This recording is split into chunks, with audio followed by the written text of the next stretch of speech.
논산 육군훈련소의 연병장은 늦가을에 차가운 바람이 불어와 뿌연 흙먼지를 끊임없이 일으키고 있었으며 수천 명의 이병 장정들과 그들을 배웅하러 온 가족들로 인산인해를 이루고 있었습니다. 여기저기서 들려오는 애절한 울음소리와 마지막 당부의 말들이 뒤섞여 공기 중에는 이별의 아쉬움과 낯선 환경에 대한 긴장감이 팽팽하게 감돌고 있었지만 그 소란스러운 풍경 속에서 유독 침착함을 유지하고 있는 두 사람이 있었습니다. 그들은 마치 주변의 소음과는 완전히 단절된 다른 세상에 있는 것처럼 고요하게 서 있었으며 그 모습은 오히려 주위 사람들의 시선을 끄는 기묘한 위화감을 자아내고 있었습니다. 강하윤은 규정에 맞춰 짧게 자른 머리카락 사이로 드러난 날카로운 눈매를 숨기지 않은 채 굳게 담은 입술로 흔들림 없이 정면을 응시하고 있었는데 그녀의 태도에서는 일반적인 신병들이 느끼는 두려움이나 설렘을 전혀 찾아볼 수 없었습니다. 그녀는 대한민국 최고의 방위산업체인 유련그룹의 유일한 상속녀이자 천재적인 전략가였지만 지금 이 순간만큼은 그 화려한 배경을 완벽하게 지우고 오로지 국가를 위해 헌신하려는 한 명의 군인으로서 굳건히 서 있었습니다. 그녀의 곁에 선 노인은 낡은 갈색 점퍼와 달아빠진 운동화를 신고 있었기에 누구도 그가 전설적인 강민준 회장이라고는 상상조차 할 수 없었습니다. 강민준 회장은 손녀의 어깨에 손을 올리는 대신 뒷짐을 진 채 묵묵히 연병장의 흙바닥을 내려다보고 있었는데 그의 깊게 패인 주름 사이에는 세월의 풍파를 견뎌온 강인함이 서려 있었습니다. 그는 자신의 손녀가 편안한 장교의 길 대신 가장 밑바닥에서 시작하는 병사로서의 삶을 선택했을 때 반대하기는커녕 오히려 남몰래 미소를 지으며 자랑스러워했습니다. 하지만 오늘 그가 수행원 하나 없이 허름한 차림으로 이곳에 온 것은 손녀의 신분을 철저히 감추기 위함과 동시에 그녀가 스스로의 힘으로 군 생활을 시작할 수 있도록 배려한 그만의 깊은 사랑 방식이었습니다. 그때 연병장 단상 쪽에서 날카로운 호각 소리와 함께 확성기를 든 한 장교의 거친 고함 소리가 울려 퍼지며 작별 인사를 나누던 사람들의 주의를 단번에 끌어당겼습니다. 중령 계급장을 단 박찬우는 잘 다림질된 군복과 반짝거리는 전투화를 신은 채 거만한 자세로 단상을 내려와 신병들이 모여있는 구역으로 천천히 걸어오고 있었습니다. 그는 훈련소 내에서 악명이 높은 인물로 자신의 권위를 과시하기 위해 사소한 꼬투리를 잡아 친병들과 그 가족들에게 모욕을 주는 것을 일종의 즐거움으로 삼는 비열한 성격의 소유자였습니다. 박중령의 시선은 마치 사냥감을 찾는 하이에나처럼 날카롭게 번뜩이며 겁에 질려 있는 신병들의 얼굴을 하나하나 훑고 지나갔는데 그의 눈빛에는 타인에 대한 존중이라고는 찾아볼 수 없는 경멸과 오만함만이 가득 차 있었습니다. 그는 규정보다 머리가 조금 길어 보이는 한 훈련병을 멈춰 세우고는 그 부모가 보는 앞에서 모자를 거칠게 벗기며 모욕적인 언사를 서슴지 않고 내뱉기 시작했습니다. 주위의 분위기는 순식간에 얼어붙었고 가족들은 혹시라도 자신의 아들이 저 사나운 장교의 눈에 띌까봐 숨을 죽이며 고개를 숙일 수밖에 없었습니다. 강하윤은 그 광경을 지켜보며 미간을 아주 살짝 찌푸렸지만 이내 평정심을 되찾고 자세를 흐트러뜨리지 않으려 노력했는데 그녀의 눈동자 깊은 곳에서는 불의를 참지 못하는 뜨거운 불꽃이 일렁이고 있었습니다. 그녀는 할아버지인 강 회장이 평소 강조했던 진정한 리더십과 군인 정신이 무엇인지 되새기며 저런 자가 지휘관이라는 사실에 깊은 회의감을 느꼈지만 지금은 나설 때가 아니라고 판단했습니다. 그러나 박중령은 다른 훈련병들을 괴롭히다가 흥미를 잃었는지 고개를 돌리던 중 유독 꼿꼿한 자세로 서 있는 하윤과 그 옆에 초라해 보이는 노인에게 시선을 고정했습니다. 박찬우 중령은 하윤의 지나치게 당당한 눈빛이 마음에 들지 않는다는 듯 입꼬리를 비틀며 천천히 그들 쪽으로 다가오기 시작했고 그의 발걸음 소리는 마치 사형 선고처럼 무겁 올렸습니다. 그는 보통의 신병들이라면 자신의 눈을 피하거나 굽실거리는 모습을 보여야 마땅하다고 생각했기에 하윤의 흔들림 없는 시선은 그에게 일종의 조용한 도발처럼 느껴졌던 것입니다. 게다가 그녀 옆에 서 있는 촐로 같은 노인의 모습은 박중령의 비틀린 우월감을 자극하기에 충분했으며 그는 이들을 자신의 권력을 과시할 새로운 먹잇감으로 삼기로 마음먹었습니다.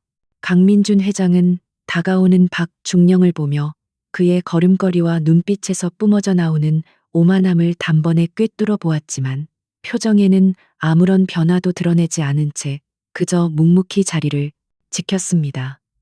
그는 수십 년간 재계와 군수 산업의 정점에서 수많은 인간 군상을 겪어왔기에 눈앞의 남자가 어떤 부류인지 본능적으로 알아차릴 수 있었습니다. 강 회장은 속으로 혀를 차며 군의 기강이 이렇게까지 해이해졌는지에 대해 탄식했지만 내색하지 않고 손녀가 이 상황을 어떻게 대처할지 지켜보기로 하며 조용히 뒤로 한 걸음 물러섰습니다. 박중령은 하윤의 코앞까지 다가와 멈춰섰고 그의 입에서는 불쾌한 담배 냄새가 풍겨 나왔지만 하윤은 눈 하나 깜짝하지 않고 정면을 응시하며 완벽한 부동 자세를 유지했습니다. 박중령은 하윤의 명찰을 흘깃 보고는 비릿한 웃음을 흘리며 여자가 군대에 온 것이 무슨 대단한 애국심이라도 되는 줄 아느냐는 식의 비아냥거리는 말투로 시비를 걸기 시작했습니다.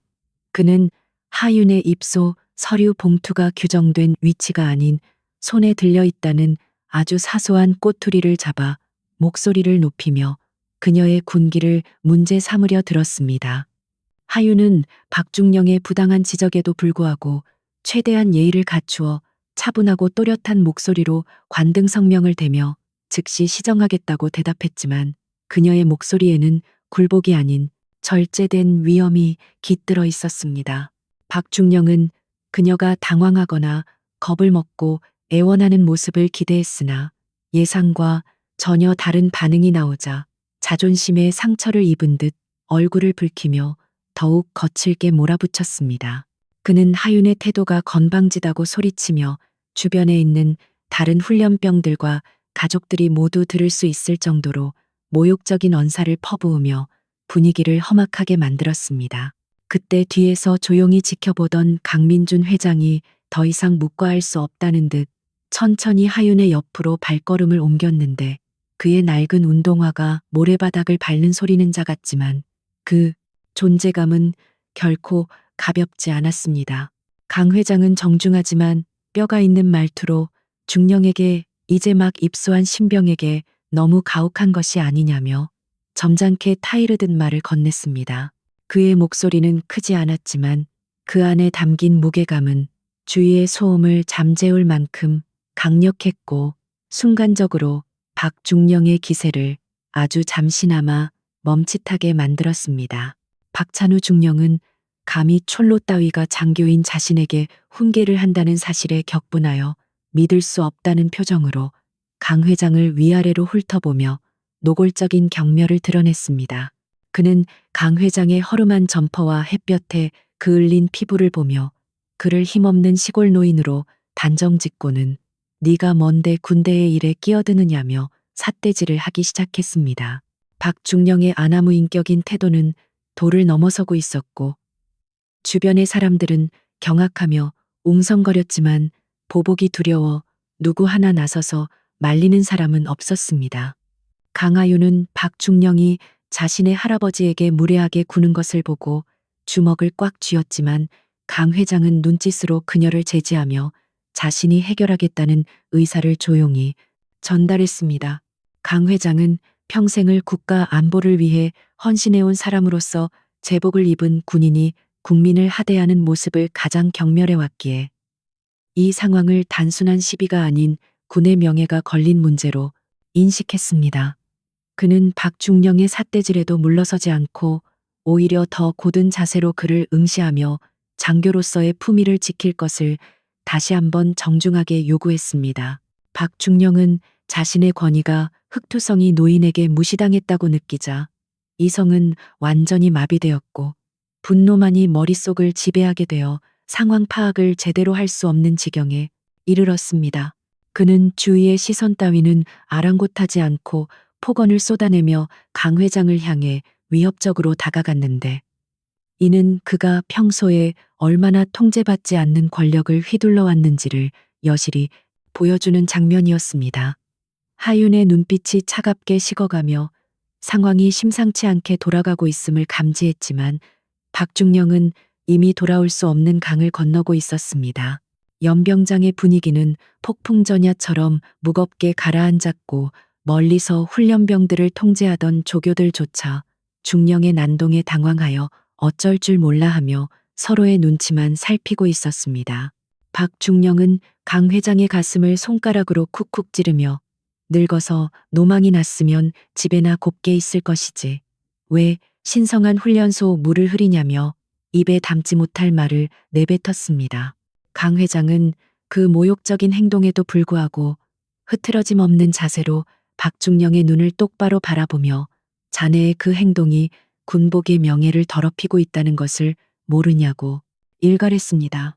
박중령은 강 회장의 눈빛에서 순간적으로 설명할 수 없는 오싹함을 느꼈지만 그것을 인정하는 순간 자신이 패배한다고 생각하여 억지로 허세를 부리며 더욱 목소리를 높였습니다.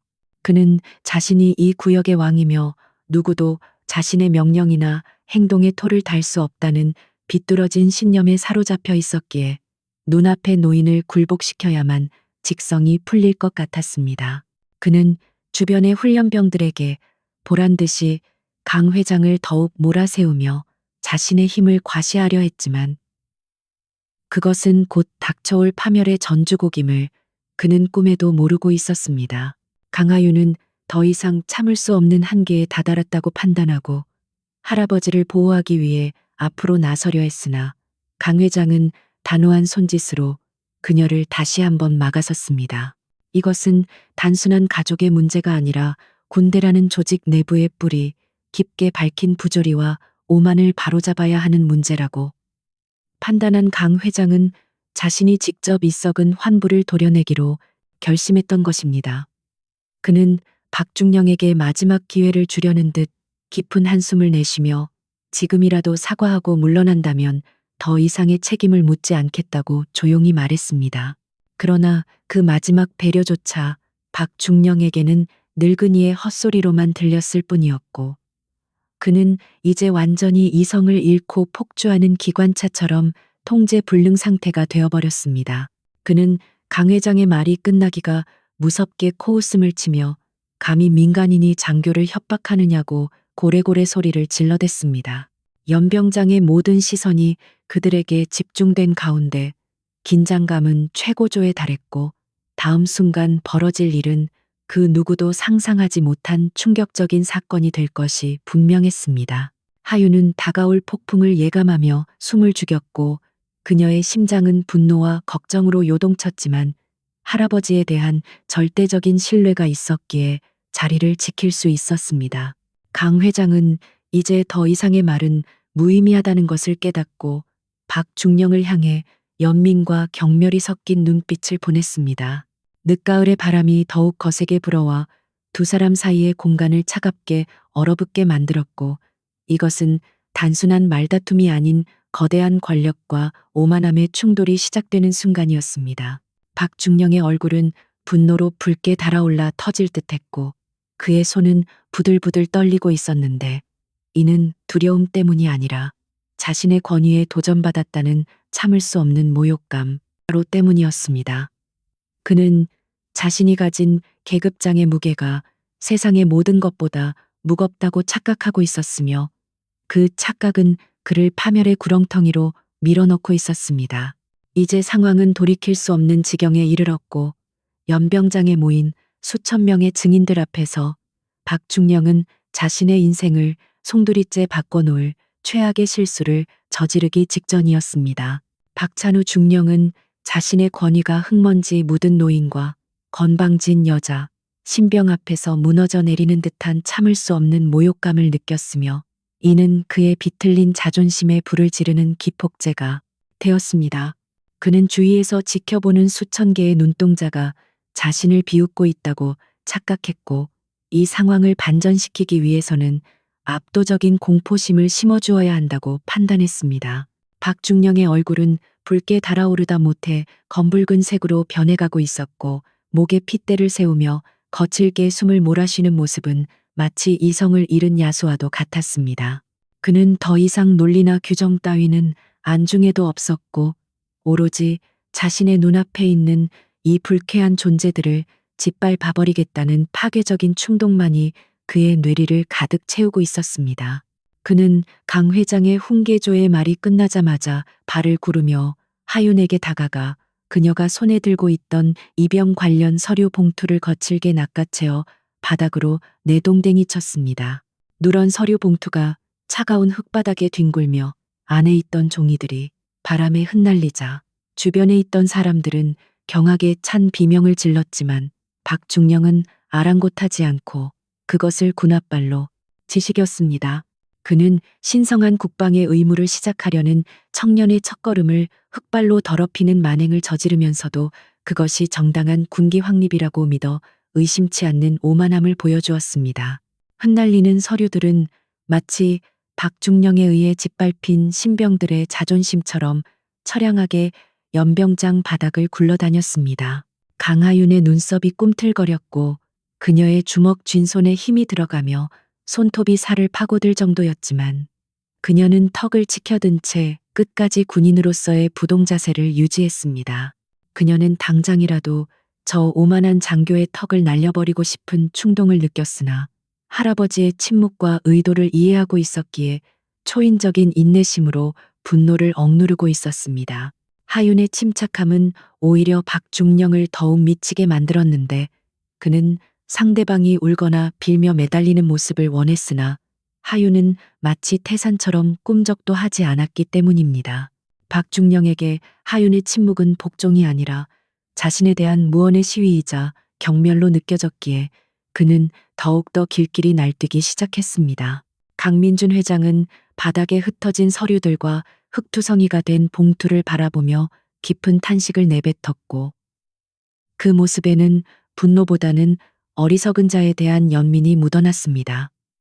그는 천천히 허리를 굽혀 바람에 날리는 종이들을 하나씩 줍기 시작했는데 그 동작은 매우 느릿했지만 묘한 엄숙함을 자아내어 지켜보는 이들의 가슴을 먹먹하게 만들었습니다.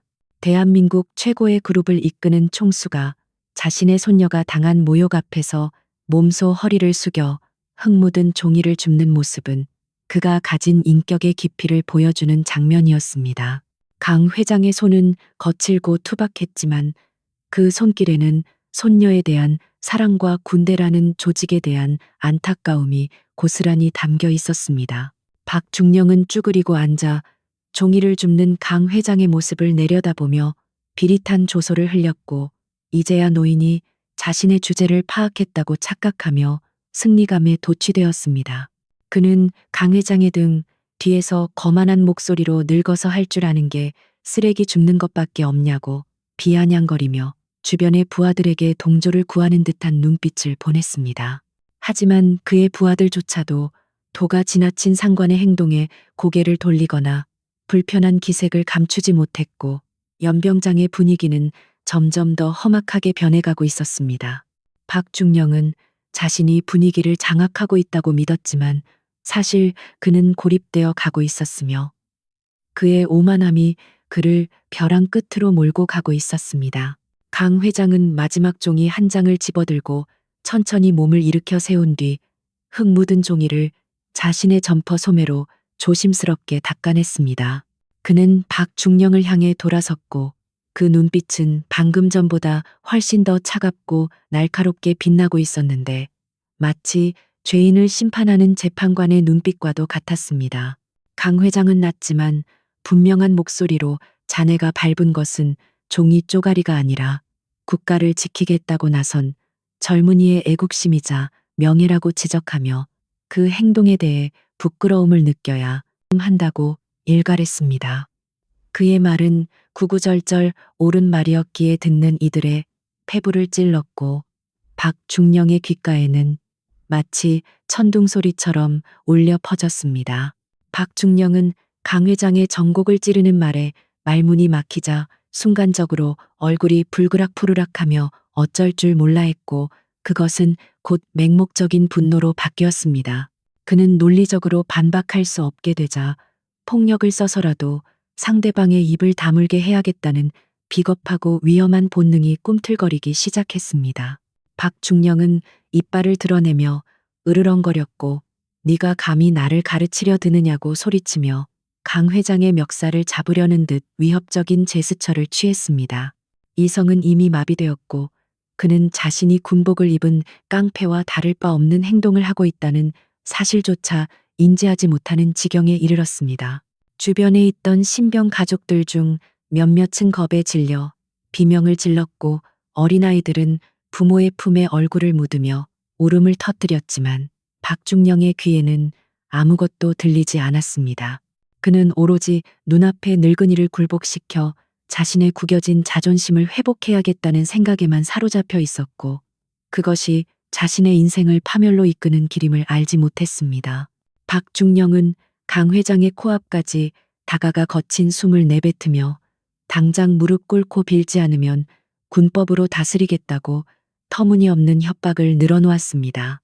민간인에게 군법을 운운하는 그의 무식함과 무모함은 그가 평소에 얼마나 법과 규정을 무시하고 제멋대로 살아왔는지를 증명하는 것이었습니다.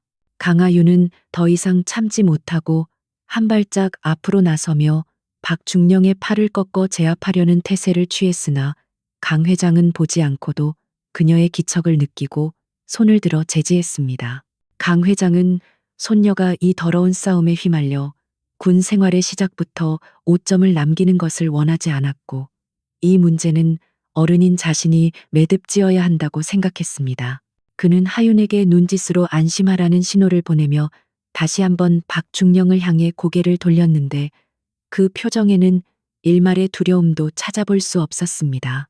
강 회장의 당당함은 박중령을 더욱 초조하게 만들었고 그 초조함은 결국 최악의 선택으로 이어지게 되었습니다. 박중령은 강 회장의 흔들림 없는 눈빛을 마주하자 자신이 마치 발가벗겨진 것처럼 초라하게 느껴졌고 그 수치심을 견딜 수 없어 폭발하고 말았습니다. 그는 에라 모르겠다 하는 심정으로 오른손을 높이 치켜들었고 그의 손바닥은 허공을 가르며 무시무시한 속도로 강 회장의 뺨을 향해 날아갔습니다. 순간 시간이 정지한 듯 모든 소음이 사라졌고 사람들의 시선은 박중령의 손끝에 고정되었으며 다가올 충격을 예감하며 숨을 멈췄습니다. 그것은 단순한 폭력이 아니라 대한민국을 지탱해온 한 거목에 대한 무지한 권력의 공격이자 씻을 수 없는 죄악이 저질러지는 순간이었습니다. 짝 하는 날카롭고 거대한 파열음이 연병장의 찬 공기를 가르고 울려 퍼졌고 그 소리는 마치 채찍이 허공을 때리는 것처럼 소름 끼치게 선명했습니다. 강민준 회장의 고개가 힘없이 돌아갔고 그의 낡은 모자가 벗겨져 바닥으로 떨어졌으며 그 충격으로 인해 비틀거리던 몸은 간신히 중심을 잡았습니다. 입술이 터져 붉은 피가 흘러내려 그의 흰 수염을 적시기 시작했고 뺨에는 붉은 손자국이 선명하게 새겨지며 부어오르기 시작했습니다. 그것은 일개 중령이 대한민국 방위산업의 대부에게 가한 믿을 수 없는 하극상이자 돌이킬 수 없는 파멸의 시작을 알리는 신호탄이었습니다. 연병장은 순식간에 물을 끼얹은 듯한 정적에 휩싸였고 수천 명의 사람들은 너무나 큰 충격에 입을 다물지 못한 채 그 장면을 멍하니 바라보았습니다. 군인들조차 상관이 민간인 노인을 폭행했다는 사실을 믿을 수 없어 얼어붙었고 바람 소리마저 멈춘 듯한 고요함 속에서 강 회장의 거친 숨소리만이 들려왔습니다. 하윤의 눈동자는 핏발이 서며 붉게 충혈되었고 그녀의 이성은 끊어지기 직전이었지만 할아버지가 쓰러지지 않고 버티고 서 있다는 사실에 간신히 폭주를 멈출 수 있었습니다. 그녀의 몸에서 뿜어져 나오는 살기는 주위의 공기를 서늘하게 만들 정도로 강렬했고 당장이라도 박중령의 목을 물어뜯을 기세였습니다. 박중령은 자신의 손바닥에 전해진 얼얼한 통증을 느끼며 잠시 멍하니 서 있었지만 이내 자신이 무슨 짓을 저질렀는지 자각하기보다는 오히려 묘한 쾌감을 느꼈습니다. 그는 자신이 감히 덤비는 자를 응징했다는 그릇된 승리감에 도취되어 희죽거리며 웃음을 흘렸고 흔들리는 눈동자로 강 회장을 내려다보았습니다. 그는 이제 노인이 겁에 질려 무릎을 꿇고 살려달라고 빌 것이라 확신했고 그렇게 되면 자신의 권위가 다시금 확고해질 것이라고 믿었습니다. 박중령의 뇌는 아드레날린으로 마비되어 현실을 직시하지 못하고 있었고 그는 자신이 건드려서는 안 될 영린을 건드렸다는 사실을 꿈에도 모르고 있었습니다. 강민준 회장은 비틀거리던 몸을 바로 세우고 떨어진 모자를 줍지 않은 채 천천히 고개를 돌려 박중령을 다시 바라보았습니다. 터진 입술에서 흐르는 피가 턱을 타고 흘러내렸지만 그의 눈빛은 조금도 흐트러지지 않았고 오히려 이전보다 더욱 깊고 고요한 빛을 발하고 있었습니다. 그는 손등으로 입가의 피를 무심하게 닦아내고는 붉게 물든 자신의 손을 잠시 응시했는데 그 침묵은 박중령의 고함보다 훨씬 더 무겁고 위협적이었습니다. 강 회장은 폭력을 당한 피해자의 모습이 아니라 실수를 저지른 아이를 바라보는 엄격한 어른의 모습으로 박중령을 압도하고 있었습니다. 하윤은 할아버지가 피를 흘리는 모습을 보자 가슴이 찢어지는 듯한 고통을 느꼈고 당장이라도 달려나가 박중령을 죽여버리고 싶었지만 강 회장의 눈빛이 그녀를 붙잡았습니다. 강 회장은 눈빛만으로 흔들리지 마라. 너는 군인이다. 라는 메시지를 강렬하게 전달하고 있었고 하윤은 눈물을 삼키며 제자리에서 움직이지 않았습니다. 그녀는 이것이 할아버지가 자신에게 주는 마지막 가르침이자 시험임을 깨달았고 개인적인 감정을 억누르고 냉철함을 유지하는 것이 할아버지를 위한 길임을 뼈저리게 느꼈습니다. 하지만 그녀의 마음속 리스트에 박찬우라는 이름은 반드시 처단해야 할 대상으로 깊이 새겨졌습니다. 박중령은 강 회장이 울거나 화를 내지 않고 너무나 침착하게 반응하자 등골이 서늘해지는 것을 느꼈고 알 수 없는 불안감이 엄습해오기 시작했습니다. 그는 그 불안감을 떨쳐내기 위해 일부러 더 큰 소리로 웃으며 이것이 군대다 알겠냐, 꼬우면 입대하지 말았어야지 라고 횡설수설하며 자신의 행동을 정당화하려 했습니다. 하지만 그의 목소리는 가늘게 떨리고 있었고 주변의 시선이 더 이상 두려움이 아닌 경멸과 분노로 바뀌어 있다는 것을 그는 애써 외면하고 있었습니다. 박중령은 자신이 이 상황을 통제하고 있다고 믿고 싶었지만 사실 그는 이미 늪에 빠져 허우적거리고 있을 뿐이었습니다. 강 회장은 피 묻은 손을 바지 주머니에 넣지 않고 그대로 둔 채 박중령에게 한 걸음 다가가 나직하지만 뼈가 시릴 정도로 차가운 목소리로 말했습니다. 자네는 지금 내 뺨을 때린 것이 아니라 자네가 입고 있는 군복의 명예와 이 나라 국군의 얼굴에 먹칠을 한 것이네. 강 회장의 말은 단순한 비유가 아니라 뼈저린 사실을 지적하는 것이었지만 박중령은 그 말의 무게를 이해할 지능도 인격도 갖추지 못했습니다. 강 회장은 이 썩은 부위를 도려내기 위해 자신이 피를 흘릴 가치가 있었다고 판단하며 마음속으로 이미 결단을 내리고 있었습니다. 박중령은 강 회장의 태도가 여전히 뻣뻣하다고 느끼자 다시 한번 손을 들어 올리려는 신용을 하며 위협했지만 이번에는 그의 손이 허공에서 멈칫했습니다. 강 회장의 눈빛에서 뿜어져 나오는 기백이 너무나 강렬하여 박중령의 본능이 위험 신호를 보내고 있었기 때문입니다. 그는 쥐새끼 같은 노인네가 왜 이렇게 당당한지 이해할 수 없었고 그 이해할 수 없음이 그를 더욱 공포스럽게 만들었습니다. 박중령은 뒷걸음질 치고 싶은 충동을 간신히 억누르며 억지 웃음을 지어 보였지만 그의 얼굴 근육은 경련을 일으키고 있었습니다. 강 회장은 더 이상 박중령과 말을 섞는 것은 시간 낭비라고 판단하고 천천히 뒤로 물러서서 하윤과 거리를 두었습니다. 그는 자신이 해야 할 일은 끝났고 이제는 심판의 시간이 다가왔음을 직감하며 주머니 속에 있는 낡은 위성 전화기의 차가운 감촉을 느꼈습니다. 피 맛이 입안에 감돌았지만 강 회장의 머릿속은 그 어느 때보다 맑았고 그는 이 사태를 어떻게 마무리 지어야 할지 정확한 계획을 세우고 있었습니다. 바람이 다시 불어와 강 회장의 백발을 흩날리게 했고 그는 폭풍전의 고요함 속에 서 있는 거대한 산처럼 보였습니다. 주변의 사람들은 숨조차 제대로 쉬지 못한 채 이 기묘한 대치 상황을 지켜보고 있었고 훈련소의 공기는 팽팽하게 당겨진 활시위처럼 긴장감으로 가득 찼습니다. 박중령은 승리감을 만끽하기 위해 주위를 둘러보았지만 아무도 그에게 박수를 보내지 않았고 오히려 싸늘한 시선만이 그를 찌르고 있었습니다. 그는 무언가 잘못되었다는 것을 직감했지만 이미 엎질러진 물이었고 되돌릴 수 있는 방법은 없었습니다.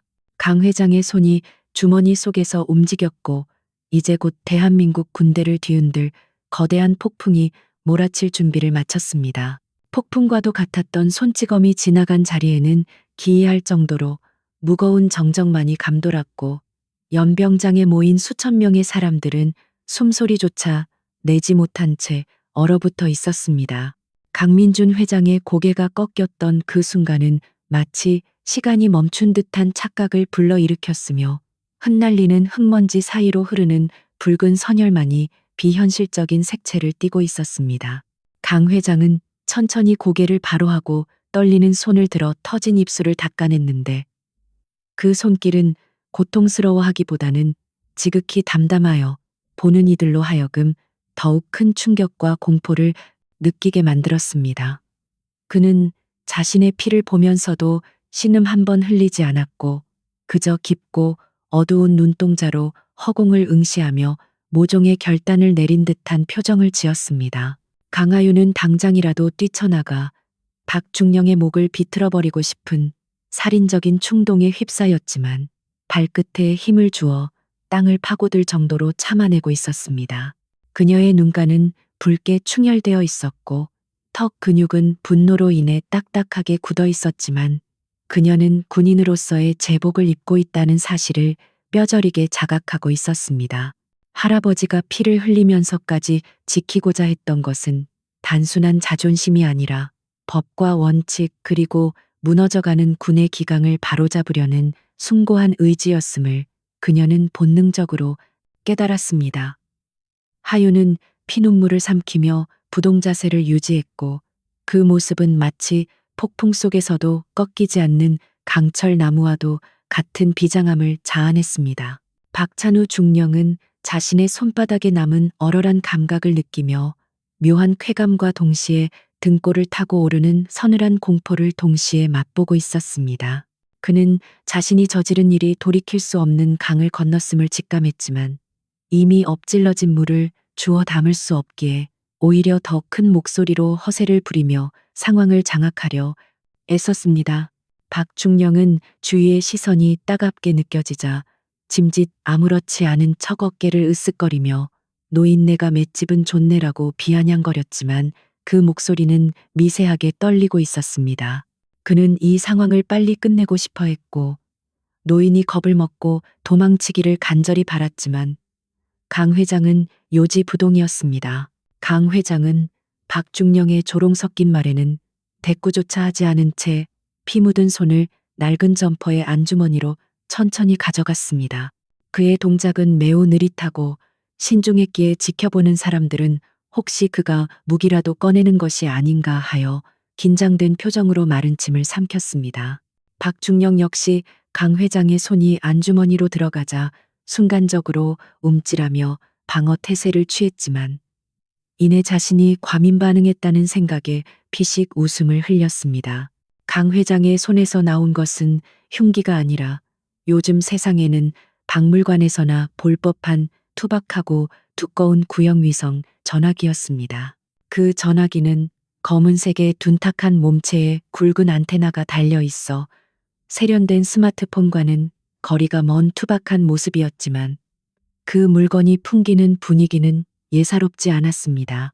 그것은 일반적인 통신망을 사용하는 전화기가 아니라 전시의 국가 주요 지휘부와 직통으로 연결되는 비상용 보안 통신 장비였으며 강 회장이 평소에는 절대 꺼내지 않는 물건이었습니다.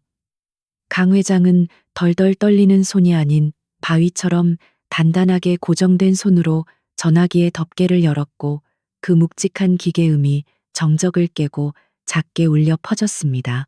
사람들은 그 낯선 기계의 정체를 알지 못해 의아해했지만 하윤만은 그 전화기가 무엇을 의미하는지 알기에 눈동자가 거세게 흔들렸습니다. 박중령은 강 회장이 꺼낸 전화기를 보자마자 배를 잡고 폭소를 터뜨리며 마치 코미디 프로를 보는 듯한 과장된 몸짓을 취했습니다.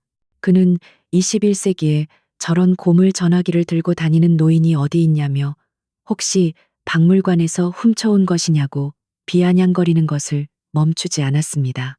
그는 강 회장이 경찰이나 기껏해야 동네 이장에게 전화를 걸어 하소연할 것이라고 확신하며 그 꼴을 구경하는 것도 나쁘지 않겠다고 생각했습니다. 박중령의 오만함은 눈과 귀를 멀게 했고 눈앞에 노인이 쥐고 있는 그 투박한 기계가 자신의 목숨줄을 끊어놓을 저승사자의 명부라는 사실을 상상조차 하지 못했습니다. 강 회장은 박중령의 비웃음이 들리지 않는다는 듯 안테나를 끝까지 뽑아 올리고는 저장된 단축번호 1번을 길게 눌렀습니다.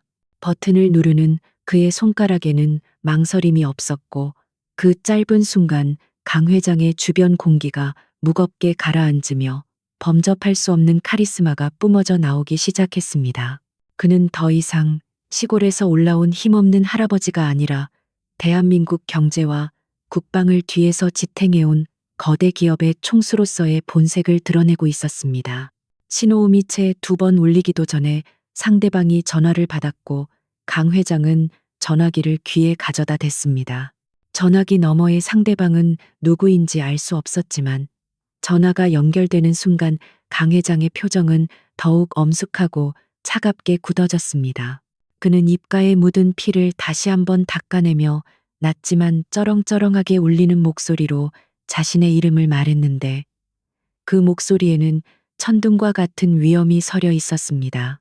나 강민준일세라는 짧은 한마디는 연병장의 소음을 뚫고 박중령의 귓가에까지 명확하게 들려왔으며 그 순간 박중령의 웃음기가 싹 사라졌습니다. 강 회장의 목소리 톤은 평범한 노인의 것이 아니라 수천 명의 부하를 거느린 지휘관의 그것과 놀랍도록 닮아 있었기 때문입니다. 강 회장은 상대방의 대답을 기다리지 않고 곧바로 용건을 말하기 시작했는데 그의 말투는 감정이 완전히 배제된 건조한 보고서와도 같았습니다. 그는 지금 내가 논산 육군훈련소 연병장에 와 있다네 라고 현재 위치를 정확하게 명시하며 상황의 배경을 설명했습니다. 그의 시선은 박중령을 똑바로 응시하고 있었는데 그 눈빛은 마치 먹잇감을 노려보는 독수리의 눈처럼 날카롭고 매서웠습니다. 박중령은 그 눈빛에 압도되어 자신도 모르게 뒷걸음질을 쳤고 식은땀이 등줄기를 타고 흐르는 것을 느꼈습니다. 그리고 이어진 강 회장의 말은 연병장에 있던 모든 사람들의 심장을 얼어붙게 만들 만큼 충격적이고 단호했습니다. 그는 훈련소 교관인 박찬우 중령이 지금 막 내 뺨을 때렸네 라고 아주 간결하게 사실만을 전달했습니다. 어떠한 과장이나 감정적인 호소도 섞이지 않은 그 건조한 문장은 오히려 상황의 심각성을 극대화하여 듣는 이로 하여금 전율을 느끼게 만들었습니다.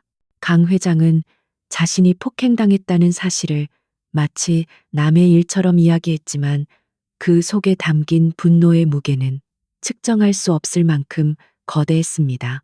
강 회장은 상대방이 무언가 다급하게 묻는 소리가 들려왔지만 더 이상 말을 잇지 않고 일방적으로 통화를 종료해버렸습니다. 그는 뚜껑을 닫고 안테나를 접어 다시 주머니에 넣는 동작까지 한치의 흐트러짐 없이 수행하며 박중령을 향해 싸늘한 미소를 지어 보였습니다.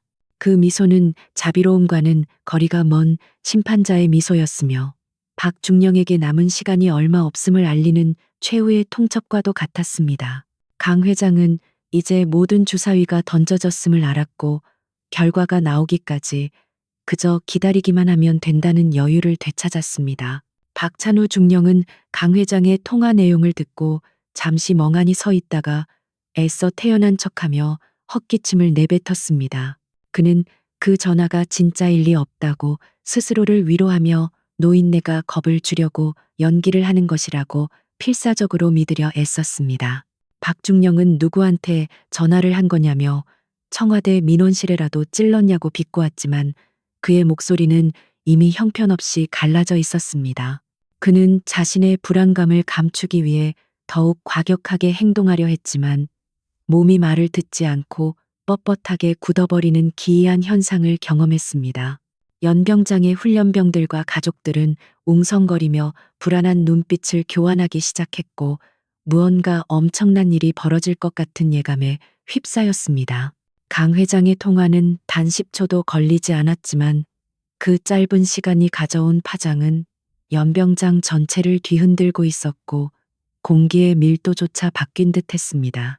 사람들은 저 노인이 보통 사람이 아니라는 것을 본능적으로 감지했고 박중령이 건드려서는 안 될 사람을 건드렸다는 사실을 깨닫기 시작했습니다. 늦가을에 바람이 쌩하니 불어와 흙먼지를 일으켰지만 아무도 눈을 감거나 피하려 하지 않았습니다. 강하윤은 할아버지가 건 전화가 국방부 장관이나 합참의장 직통 라인일 것이라고 확신하며 속으로 숫자를 세기 시작했습니다.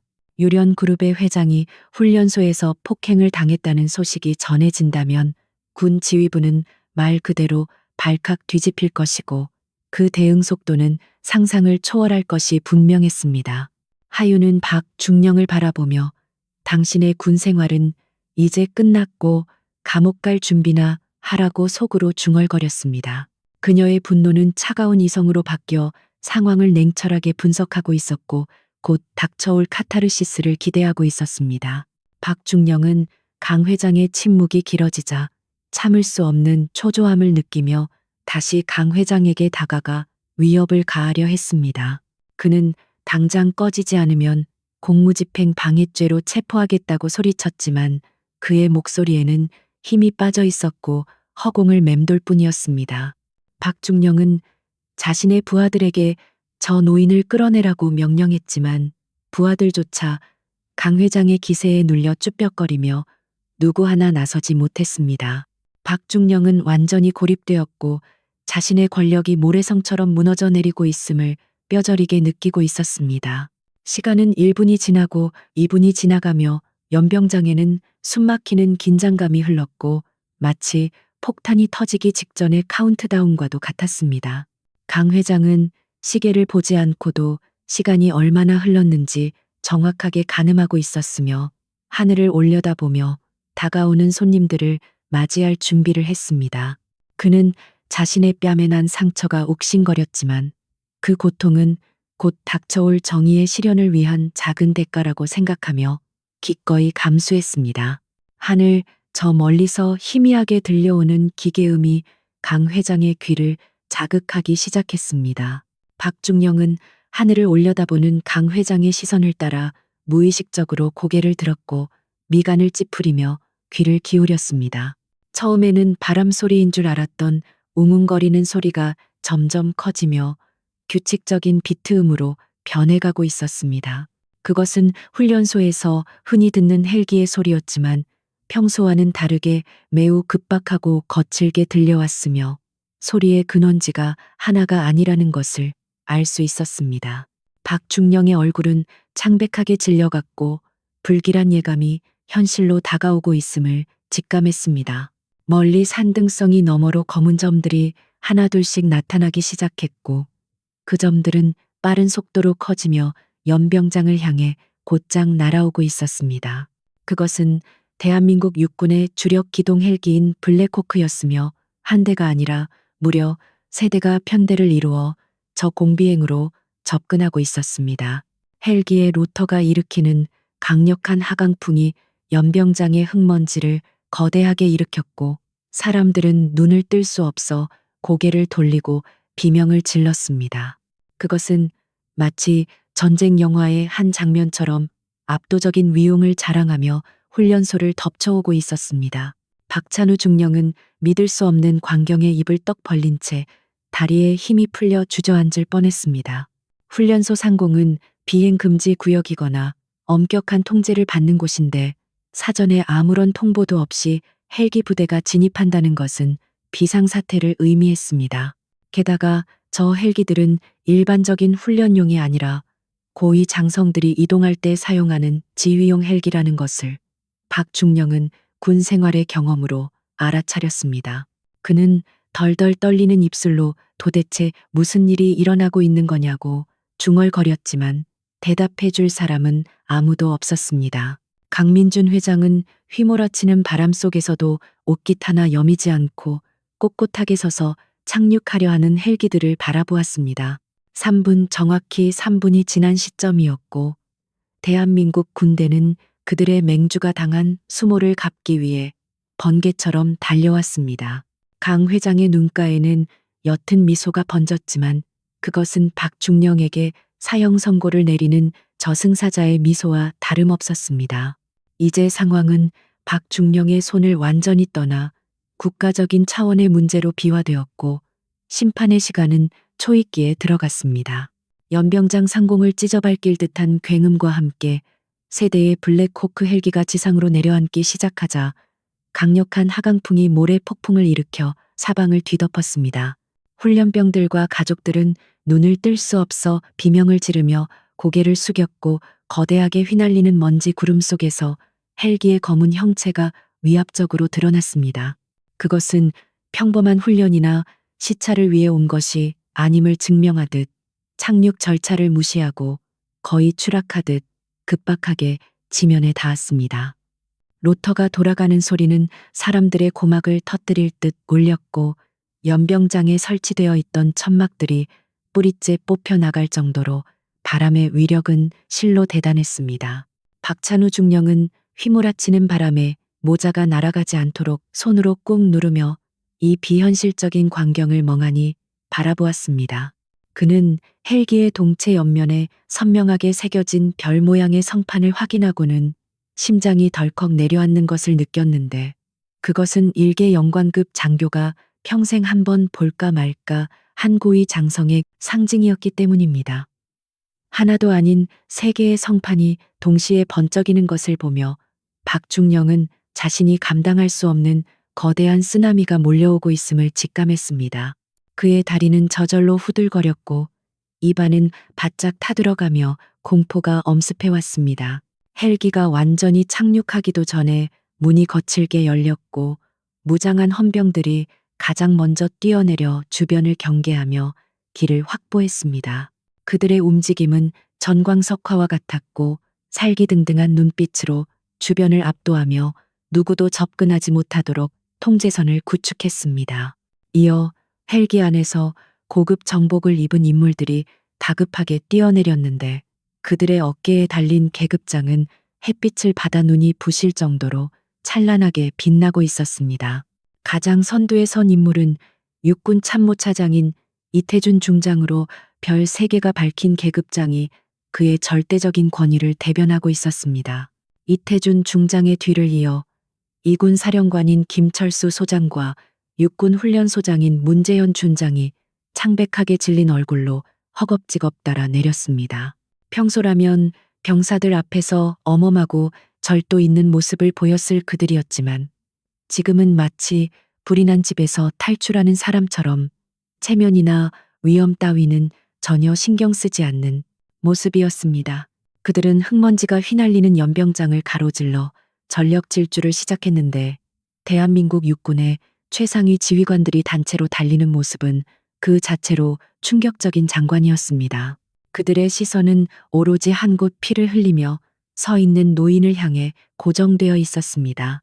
박찬우 중령은 장군들이 자신을 향해 달려오고 있다고 착각하고는 반사적으로 옷매무새를 고치며 거수경례를 준비했습니다. 그는 뇌가 공포로 인해 오작동을 일으켜 이들이 자신의 군기 확립을 칭찬하거나 혹은 단순히 훈련소를 시찰하러 온 것이라고 억지로 상황을 합리화하려 했습니다. 박중령은 떨리는 손을 들어 관자놀이에 갖다 대며 충성하고 목청껏 소리를 질렀지만 그의 목소리는 헬기 소리에 묻혀 흩어졌습니다. 그는 장군들이 자신 앞에서 멈춰 설 것이라고 기대하며 애써 당당한 표정을 지으려 노력했습니다.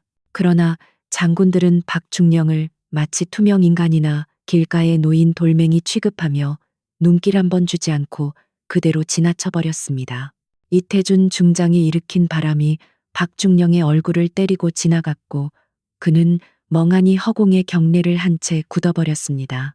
박중령의 뒤통수를 강타한 것은 무시당했다는 수치심보다 더 큰 공포였는데 장군들이 향하는 곳이 바로 자신이 폭행한 그 늙은이라는 사실을 깨달았기 때문입니다. 그는 고개를 돌려 장군들의 뒷모습을 쫓았고 믿을 수 없는 광경이 펼쳐지자 숨이 턱 막히는 것을 느꼈습니다. 강민준 회장의 앞에 도착한 3명의 장군들은 숨을 고를 새도 없이 일제히 허리를 90도로 굽히며 절도 있고 깊숙한 인사를 올렸습니다. 회장님 늦어서 죄송합니다. 이태준 중장의 목소리는 훈련병들 앞에서 훈시할 때보다 훨씬 더 크고 절박하게 울려 퍼졌으며 그 안에는 깊은 존경과 두려움이 섞여 있었습니다. 별들의 합창과도 같은 그들의 외침은 헬기의 소음을 뚫고 연병장에 있는 모든 사람들의 귀에 생생하게 밝혔습니다. 그것은 단순한 상급자에 대한 예우를 넘어선 국가 원수급에게나 할 법한 최상의 경의 표시였습니다. 연병장은 다시 한번 죽음과도 같은 정적에 휩싸였고 사람들은 자신들의 눈과 귀를 의심하며 입을 다물지 못했습니다. 방금 전까지 촐로 취급을 받으며 뺨을 맞았던 노인에게 대한민국 군대의 최고위 지휘관들이 머리를 조아리고 있다는 사실은 도저히 현실로 받아들여지지 않았습니다. 훈련병들은 서로의 얼굴을 쳐다보며 상황을 파악하려 애썼고 가족들은 숨을 죽인 채 이 기막힌 반전을 지켜보았습니다. 그 누구보다 충격을 받은 것은 바로 박찬우 중령으로 그는 마치 망치로 머리를 얻어맞은 듯한 충격에 비틀거렸습니다. 강민준 회장은 장군들의 인사를 받고도 표정 하나 변하지 않은 채 여전히 뒷짐을 지고 그들을 내려다보았습니다. 입가에 묻은 피가 말라붙어 있었지만 그의 위엄은 장군들의 빛나는 계급장을 압도하고도 남음이 있었습니다. 강 회장은 차가운 목소리로 이 중장 자네는 항상 3분씩 늦는군.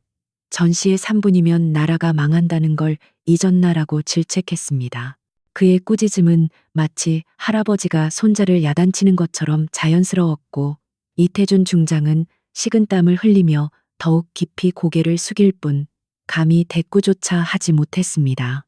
이태준 중장은 조심스럽게 고개를 들었다가 강 회장의 터진 입술과 뺨에 난 붉은 손자국을 발견하고는 경악을 금치 못했습니다. 그의 얼굴은 흑빛으로 변했고 눈동자는 분노와 당혹감으로 심하게 흔들렸습니다. 대한민국 방위산업의 대부이자 군의 젖줄을 쥐고 있는 강 회장이 자신의 관할 구역에서 폭행을 당했다는 사실은 상상조차 할 수 없는 대형 사고였습니다. 이 중장은 떨리는 목소리로 회장님, 이 상처는 도대체 어떻게 된 일입니까? 누가 감히 회장님 몸에 손을 댔단 말입니까? 라고 외쳤습니다. 강 회장은 턱짓으로 멍하니 서 있는 박찬우 중령을 가리키며 아무 말도 하지 않았지만 그 침묵의 지목은 그 어떤 고발장보다 강력했습니다. 3명의 장군들이 동시에 고개를 돌려 박중령을 노려보았고 그들의 눈빛은 방금 전까지의 공손함은 온데간데 없이 살기를 띤 맹수의 눈으로 변해 있었습니다. 특히 이군 사령관 김철수 소장의 눈에서는 불길이 치솟는 듯했고 그는 당장이라도 달려가 박중령을 찢어 밟길 듯한 기세였습니다. 박중령은 그들의 시선을 받는 순간 다리에 힘이 풀려 바닥에 주저앉고 말았습니다. 박찬우 중령은 회장님이라는 호칭과 장군들의 태도 그리고 강 회장이 했던 통화 내용을 종합하여 비로소 사태의 진상을 깨닫게 되었습니다. 자신이 때린 노인이 단순한 민간인이 아니라 군 수뇌부조차 쩔쩔매는 거물이라는 사실이 뇌리에 밝히자 그의 머릿속은 하얗게 비어버렸습니다. 그는 입을 벙긋거렸지만 목소리가 나오지 않았고 극심한 공포로 인해 괄약근이 풀릴 지경에 이르렀습니다. 자신이 쌓아올린 모든 경력과 권위가 한순간에 무너져 내리는 소리가 귓가에 환청처럼 들려왔습니다. 강하윤은 그제야 안도의 한숨을 내쉬며 긴장을 풀지는 않았지만 주먹 쥔 손의 힘을 조금 뺐습니다. 그녀는 이태준 중장과 김철수 소장이 할아버지의 별장에 찾아와 바둑을 두며 깍듯하게 대하던 모습을 기억하고 있었기에 이 상황이 놀랍지는 않았습니다. 하지만 군복을 입고 부하들 앞에서 그들이 보여주는 권위와 할아버지 앞에서의 복종이 대비되는 모습은 묘한 카타르시스를 선사했습니다. 하윤은 쓰러진 박중령을 차가운 눈으로 내려다보며 인과응보가 무엇인지 똑똑히 보여주겠다고 다짐했습니다. 김철수 소장은 성큼성큼 박중령에게 다가가 그의 멱살을 잡아 일으켜 세우며 짐승처럼 포효했습니다. 내 놈이 정신이 나갔구나. 감히 누군지 알고 손을 대 내 놈이 지금 누구 뺨을 쳤는지 알기나 해. 김 소장의 고함 소리에 박중령은 고개조차 들지 못하고 사시나무 떨듯 떨었습니다. 김 소장은 박중령의 계급장을 뜯어버릴 듯 거칠게 흔들며 너는 군인의 수치다. 당장 이 녀석을 포박해라고 헌병들에게 명령했습니다. 박중령은 변명 한마디 못한 채 헌병들에게 제압당해 무릎을 꿇려졌습니다. 강민준 회장은 그 소란스러운 광경을 조용히 지켜보다가 나직하게 그만하게라고 한마디를 던졌습니다. 그 작은 목소리에 김철수 소장은 즉시 행동을 멈추고 다시 강 회장 쪽으로 돌아와 부동자세를 취했습니다. 강 회장은 천천히 걸어와 무릎 꿇린 박중령 앞에 섰고 그의 그림자가 박중령의 전신을 덮었습니다. 강 회장은 내려다보며 자네는 내가 누군지 몰랐다고 변명하고 싶겠지. 하지만 내가 누구인지는 중요하지 않아. 자네는 힘없는 노인에게 폭력을 행사했고 그게 자네의 본질이야 라고 말했습니다. 이태준 중장은 강 회장의 옆으로 다가와 깍듯하게 허리를 숙이며 다시 한번 사죄했습니다. 면목 없습니다. 회장님. 제 부덕의 소치입니다. 이놈은 군법에 따라 가장 엄중하게 다스리겠습니다.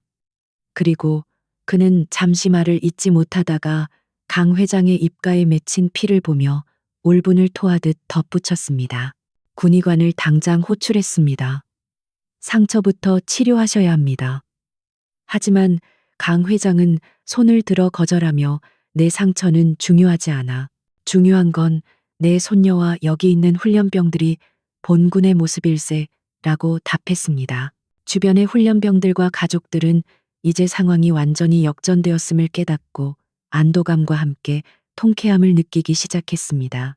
그들은 박중령이 헌병들에게 제압당해 고개를 쳐박고 있는 모습을 보며 정의가 살아있음을 확인했고 노인의 정체에 대한 궁금증이 폭발했습니다. 웅성거리는 소리가 점점 커져갔지만 헌병들의 삼엄한 경비 때문에 누구도 섣불리 다가오지는 못했습니다. 헬기의 로터는 멈췄지만 연병장에 몰아친 권력의 폭풍은 이제부터 시작이었습니다. 강하윤은 할아버지의 눈빛을 읽고 자신도 움직일 때가 되었음을 직감했습니다. 그녀는 대열에서 이탈하여 강 회장의 곁으로 다가갔고 장군들은 그녀를 보자마자 흠칫 놀라며 길을 터주었습니다. 그들은 하윤이 누구인지 정확히 알고 있었기에 훈련병 신분인 그녀에게도 은연중에 존중을 표했습니다. 하윤은 할아버지에게 다가가 품에서 손수건을 꺼내 입가의 피를 조심스럽게 닦아드렸습니다. 할아버지 괜찮으세요? 그녀의 물음에 강 회장은 인자한 미소를 지으며 고개를 끄덕였습니다. 박찬우 중령은 하윤이 장군들 사이를 지나가며 그들의 비호를 받는 모습을 보고 자신의 눈을 의심했습니다. 훈련병 따위가 감히 삼성 장군 옆에 서 있는 것도 충격이었지만 장군들이 그녀를 대하는 태도는 더욱 충격적이었습니다. 그는 자신이 건드린 것이 단순히 돈 많은 노인이 아니라 군 전체를 움직이는 거대한 가문이라는 사실을 뼛속 깊이 깨닫게 되었습니다. 절망감이 그의 목을 조여왔고 눈앞이 캄캄해지며 정신을 잃을 것만 같았습니다. 이태준 중장은 강 회장을 향해 정중하게 그러나 연병장 전체가 들릴 만큼 큰 목소리로 말했습니다. 유련그룹 강민준 회장님, 그리고 강하윤 훈련병, 대한민국 육군을 대표하여 다시 한번 깊이 사과드립니다. 이 수치스러운 일에 대해 군은 모든 책임을 지고 철저하게 조사하여 관련자들을 엄벌에 처할 것을 약속드립니다. 유련그룹이라는 단어가 나오는 순간 사람들의 입에서는 탄성이 터져 나왔고 박중령은 그 자리에서 완전히 무너져 내렸습니다. 이태준 중장의 입에서 흘러나온 유련그룹이라는 단어는 연병장의 차가운 공기를 순식간에 뜨겁게 달구며 수천 명의 사람들 뇌리에 강렬한 충격을 선사했습니다. 유련그룹은 단순한 대기업이 아니라 대한민국 국민이라면 누구나 알고 있는 초일류 기업이자 국방전자건설을 아우르는 재계의 절대적인 지배자였습니다. 특히 이곳 논산훈련소에 있는 훈련병들에게 유련은 자신들이 입고 있는 군복 사용하게 될 소총 타고 다닐 전차를 만드는 제조사이자 전역 후 가장 입사하고 싶은 꿈의 직장이기도 했습니다. 그런 거대 그룹의 총수가 바로 눈앞에 있는 흙먼지를 뒤집어 쓴 초라한 노인이라는 사실은 현실감을 상실하게 만들기에 충분했습니다. 사람들의 웅성거림은 곧 경악에 찬 침묵으로 바뀌었고 모두의 시선은 강민준 회장에게 못 박힌 듯 고정되었습니다. 박찬우 중령에게 그 이름은 사형 선고나 다름없었으며 그는 마치 보이지 않는 거대한 손이 자신의 심장을 쥐어짜는 듯한 극심한 고통을 느꼈습니다. 그는 평소 부하들에게 자랑 삼아 떠들던 최신형 전투 장비들이 모두 유련의 기술력으로 만들어진 것임을 누구보다 잘 알고 있었고 그 장비 도입 사업의 최종 결재권자가 바로 강민준 회장이라는 사실도 알고 있었습니다. 박중령의 머릿속에서는 자신이 저지른 만행이 주마등처럼 스쳐 지나갔고 그 모든 행동들이 거대한 태산을 향해 돌멩이를 던진 격이었다는 것을 깨닫자 다리에 힘이 풀려버렸습니다. 그는 입을 떡 벌린 채 숨을 헐떡였지만 공포로 인해 성대가 마비된 듯 아무런 소리도 낼 수 없었습니다. 이태준 중장은 박중령의 절망적인 표정을 보며 더욱 격앙된 목소리로 그를 몰아세웠는데 그의 분노는 단순한 상급자의 꾸지람을 넘어선 것이었습니다. 내 놈이 감히 누구에게 손을 댄 건지 아직도 모르겠나. 이분은 우리 군의 전력 증강 사업인 미래 전사 프로젝트에 사제 5천억 원을 기부하신 분이다. 국방 예산이 부족할 때마다 아무 조건 없이 지원해 주신 군의 은인이란 말이다. 이 중장의 고함 소리는 연병장을 쩌렁쩌렁 울렸고 그 내용을 들은 훈련병들과 가족들은 다시 한번 경악하며 입을 다물지 못했습니다. 강 회장이 단순한 재벌 총수를 넘어 국가안보의 핵심적인 인물이라는 사실이 밝혀지자 그에 대한 존경심은 두려움으로 바뀌었습니다. 박중령은 미래전사 프로젝트라는 말을 듣자마자 눈앞이 캄캄해지며 현기증을 느꼈는데 그것은 그가 횡령하고 착복하려 했던 장비들이 포함된 바로 그 사업이었기 때문입니다. 그는 자신이 유련그룹이 제공한 혜택을 등쳐먹으면서 그 그룹의 회장에게 폭력을 행사했다는 사실에 치가 떨리는 아이러니를 느꼈습니다. 박중령은 자신이 파놓은 무덤이 얼마나 깊은지 가늠조차 할 수 없었고 이제는 살려달라고 비는 것조차 불가능하다는 것을 직감했습니다. 그의 오만했던 자존심은 산산조각이 났고 남은 것은 처참하게 짓밟힐 운명에 대한 공포뿐이었습니다. 강민준 회장은 이태준 중장의 열변에도 불구하고 여전히 차분한 표정으로 서 있었으며 자신의 공적이나 지위가 드러나는 것을 달가워하지 않는 듯 했습니다. 그는 씁쓸한 미소를 지으며 이 중장 그만하게. 내가 기부를 한 것은 칭찬받기 위함이 아니라 내 손녀와 여기 있는 젊은이들이 조금 더 안전하게 군 생활을 하길 바라는 마음에서였네 라고 조용히 말했습니다. 강 회장의 겸손하고 진정성 있는 말은 듣는 이들의 가슴을 울렸고 박중령의 비열한 행동과 대비되어 그의 인격을 더욱 돋보이게 만들었습니다. 강 회장은 권력을 과시하는 대신 책임과 의무를 이야기함으로써 진정한 노블레스 오블리주가 무엇인지 보여주었습니다. 육군 훈련소장 문재현 준장은 사색이 된 얼굴로 강 회장 앞에 무릎을 꿇다시피 하며 떨리는 목소리로 용서를 구했습니다. 회장님, 제 불찰입니다. 제가 부하 관리를 잘못하여 회장님께 씻을 수 없는 모욕을 드렸습니다. 저를 처벌해 주십시오. 문 준장은 이번 사태의 책임이 직속 상관인 자신에게까지 미칠 것을 두려워했고 강 회장의 한마디면 자신의 군 생활이 끝장날 수 있다는 것을 잘 알고 있었습니다. 강 회장은 그런 문 준장을 내려다보며 자네의 책임은 나중에 묻겠네. 지금 중요한 것은 이 썩어 빠진 정신 상태를 어떻게 뜯어고치느냐야 라고 냉정하게 대답했습니다. 강하윤은 할아버지가 자신의 신분을 밝히는 순간 주변의 시선이 자신에게로 쏠리는 것을 느꼈지만 당당하게 고개를 들고 그 시선들을 받아냈습니다. 그녀는 이제 더 이상 평범한 훈련병 강하윤이 아니라 유련그룹의 후계자 강하윤으로 불리게 될 것임을 알았지만 그것이 특혜가 되어서는 안 된다고 생각했습니다.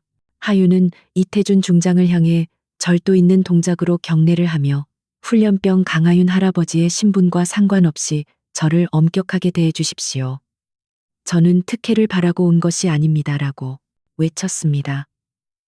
그녀의 당찬 목소리는 연병장에 울려 퍼졌고 훈련병들은 그녀의 용기에 감탄하며 술렁거렸습니다.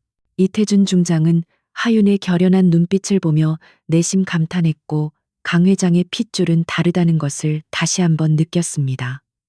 그는 하윤의 경례를 받아주며 알겠다. 강하윤 훈련병의 뜻을 존중하겠다.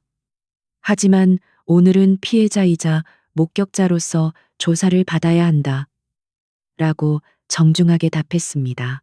박중령은 하윤의 당당한 모습을 보며 자신이 얼마나 어리석은 짓을 저질렀는지 뼈저리게 후회했지만 이미 때는 늦었습니다.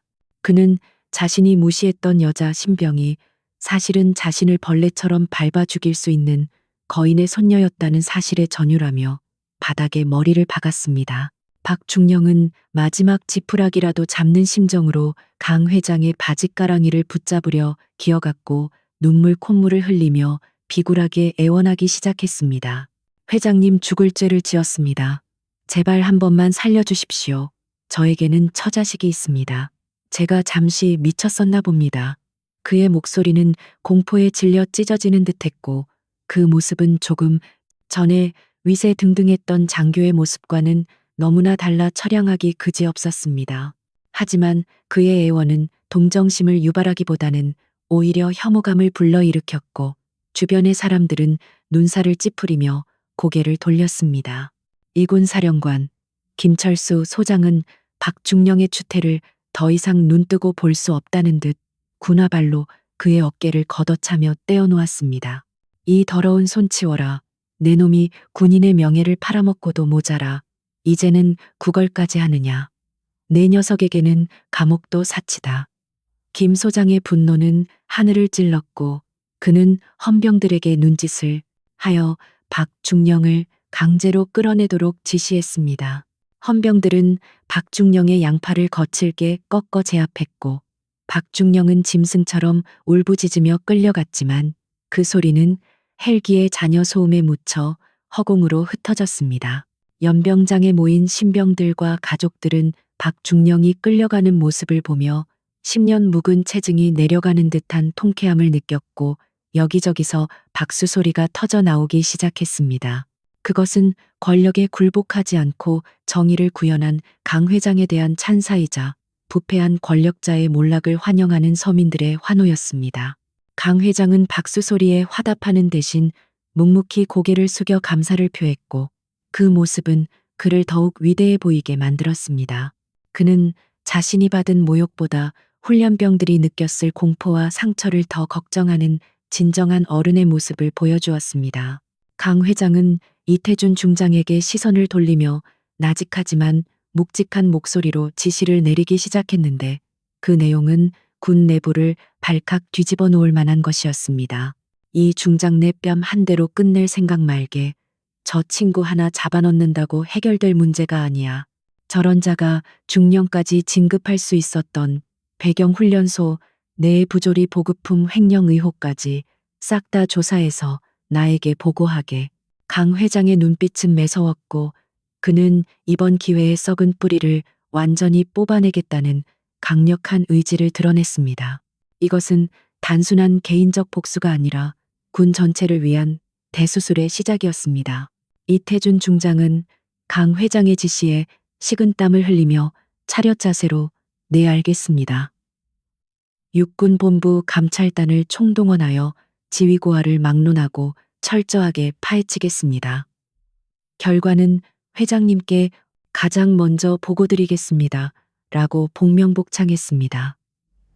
그는 강 회장이 단순히 화를 내는 것이 아니라 군 시스템의 허점을 정확하게 찌르고 있다는 사실에 전율했습니다. 강 회장은 군 내부 사정을 훤히 꿰뚫고 있었고 그의 정보력은 군 정보기관을 능가하는 수준이었습니다. 이 중장은 이번 일이 단순한 폭행 사건으로 끝나지 않을 것임을 직감하고 마음을 다잡았습니다.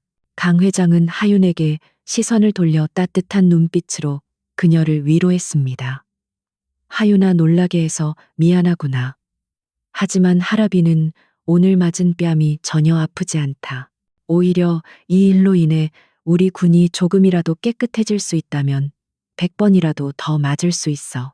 그의 말에는 손녀에 대한 사랑과 국가에 대한 헌신이 가득 담겨 있었고 하윤은 눈시울이 뜨거워지는 것을 느꼈습니다. 그녀는 할아버지의 깊은 뜻을 이해하며 자신이 앞으로 걸어가야 할 군인의 길에 대한 확고한 신념을 다지게 되었습니다. 강하윤은 눈물을 닦아내고 씩씩하게 대답했습니다. 할아버지, 저는 괜찮습니다. 오히려 할아버지가 자랑스럽습니다. 저도 할아버지처럼 불의에 타협하지 않는 강한 군인이 되겠습니다.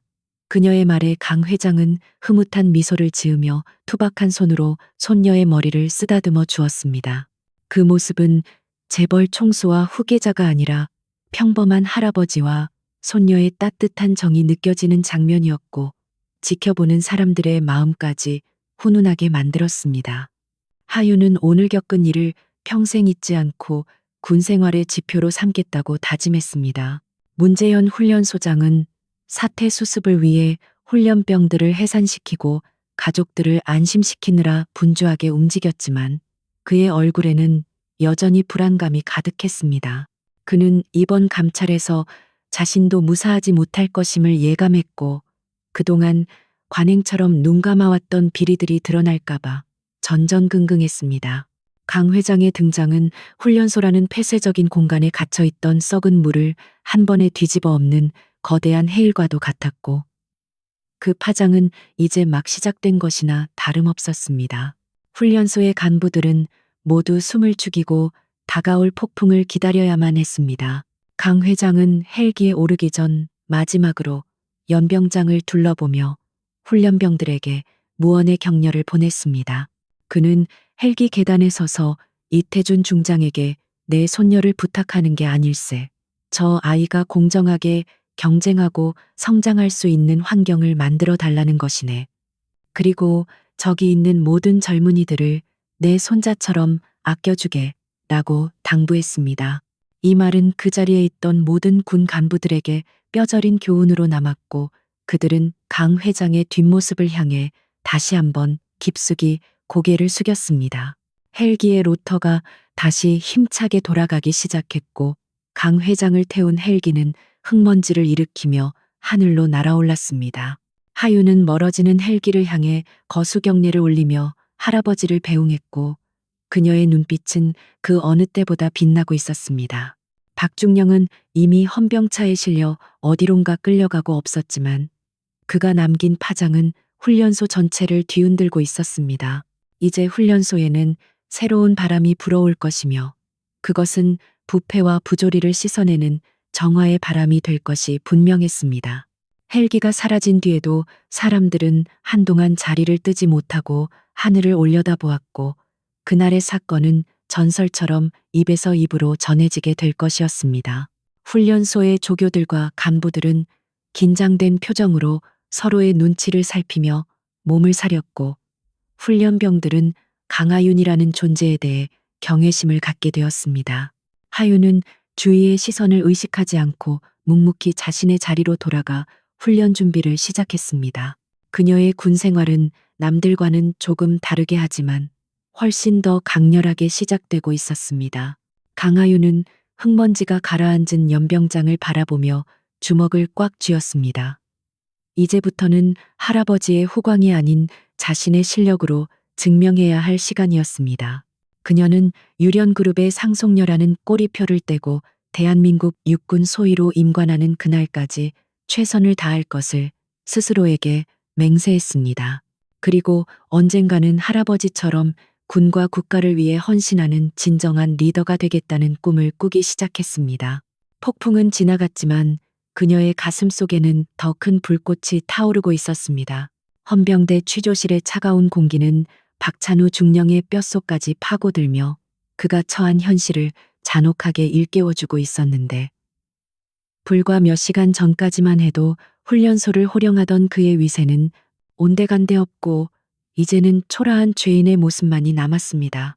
그는 철제 책상 하나와 의자 2개만이 놓인 좁은 방 안에서 수갑을 찬 채 고개를 숙이고 있었으며 밖에서 들려오는 군화 발자국 소리 하나하나에 심장이 멎을 듯한 공포를 느꼈습니다.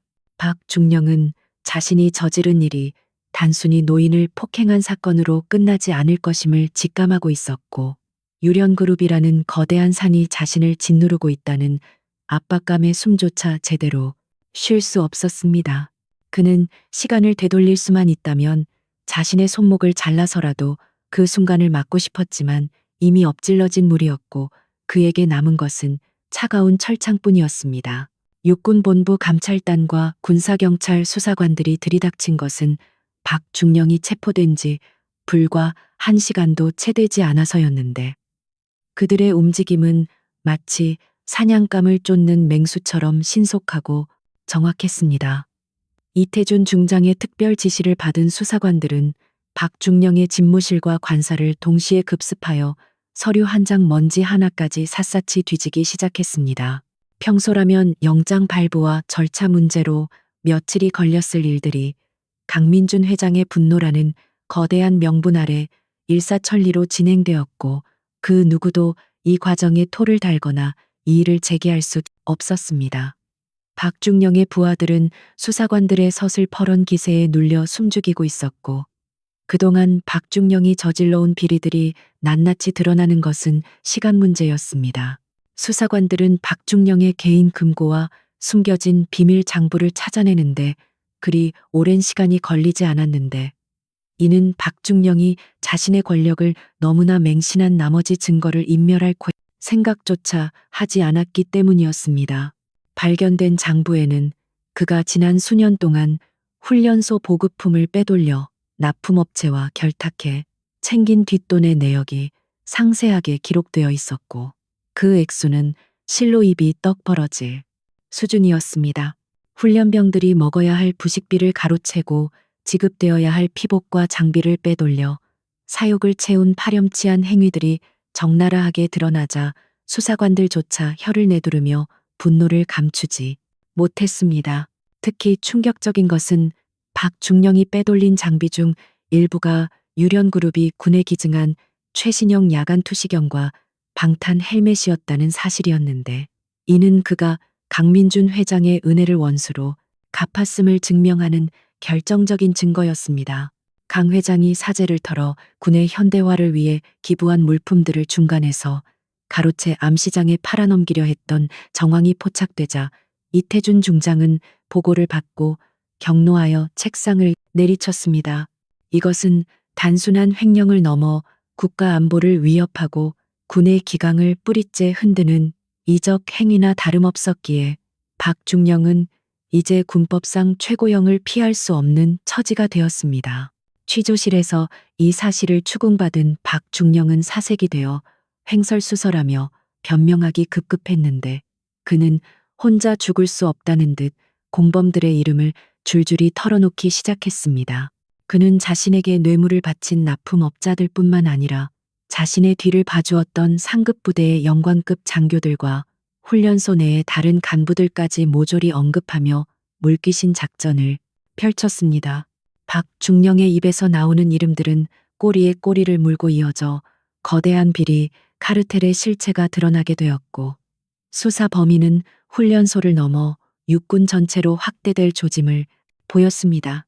이태준 중장은 박중령의 진술을 토대로 즉시 추가 수사팀을 파견하여 언급된 인물들을 소환 조사하기 시작했고 군 내부는 벌집을 쑤신 듯 발칵 뒤집혔습니다. 그동안 관행이라는 이름으로 묵인되어 왔던 작은 비리들이 강민준 회장 폭행 사건이라는 기폭제를 만나 거대한 폭발을 일으키고 있었고 연루된 자들은 두려움에 떨며 잠을 이루지 못했습니다. 강 회장은 서울로 돌아가지 않고 훈련소 인근의 영빈관에 머무르며 수사 상황을 실시간으로 보고받고 있었는데 그의 의지는 확고하여 적당히 덮고 넘어가는 것을 용납하지 않았습니다.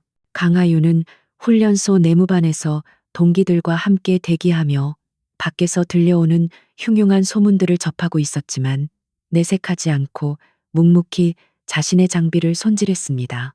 동기들은 그녀가 재벌 회장의 손녀라는 사실을 알고 나서부터는 어려워하며 말을 걸지 못하고 슬금슬금 피하는 기색이 역력했지만 하윤은 그런 반응을 예상했다는 듯 의연하게 대처했습니다.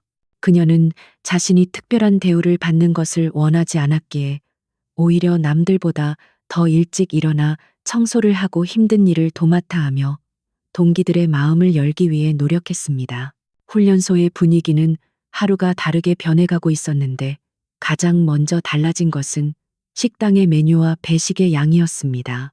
박중령이 횡령했던 부식비가 정상화되고 감찰단의 서슬퍼런 감시가 시작되자 훈련병들의 식판에는 그동안 구경하기 힘들었던 고기 반찬과 신선한 과일이 넘쳐나기 시작했습니다.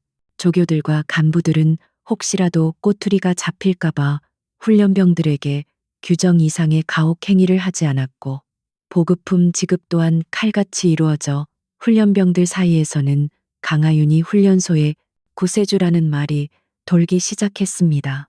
강 회장은 이태준 중장으로부터 중간 수사 결과를 보고받고는 깊은 한숨을 내쉬며 씁쓸한 표정을 감추지 못했습니다.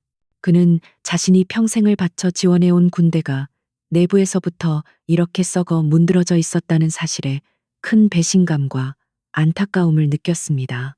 강 회장은 이 중장에게 단순히 비리 군인 몇 명을 처벌하는 것으로 끝내지 말고 군수 시스템 전반을 개혁할 수 있는 근본적인 대책을 마련하라고 주문했습니다.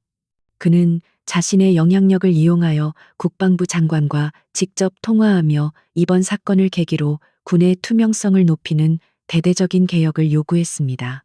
박찬우 중령의 아내는 남편의 구속 소식을 듣고 변호사를 선임하려 백방으로 뛰어다녔지만 유련그룹 회장을 폭행하고 군수품을 횡령했다는 사실을 알게 된 변호사들은 모두 고개를 저으며 사건 수임을 거절했습니다. 대한민국에서 유련그룹을 상대로 그것도 명백한 증거가 차고 넘치는 군사재판에서 승산이 없다는 것을 누구보다 잘 알고 있었기 때문입니다. 박중령의 가족들은 하루아침에 명예와 지위를 모두 잃고 사회적으로 매장당할 위기에 처했고 이는 박중령이 저지른 오만함의 대가치고는 너무나 가혹하고 비참한 현실이었습니다. 수사가 진행될수록 박중령과 연루된 비리 장교들의 숫자는 계속 늘어나 10여 명에 이르렀고 그 중에는 장군 진급을 앞둔 대령급 인사도 포함되어 있어 충격을 주었습니다.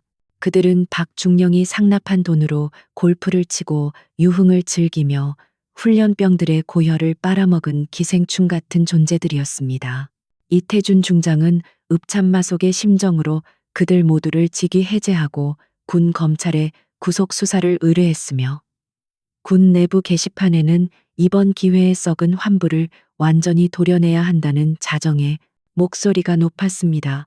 한편 강하윤은 고된 훈련 속에서도 탁월한 리더십과 뛰어난 체력을 발휘하며 점차 동기들의 인정을 받기 시작했습니다. 그녀는 사격 훈련에서 만발을 기록하여 교관들을 놀라게 했고 행군 도중 낙오하려는 동기의 군장을 대신 들어주며 끝까지 함께 완주하는 전우회를 보여주었습니다.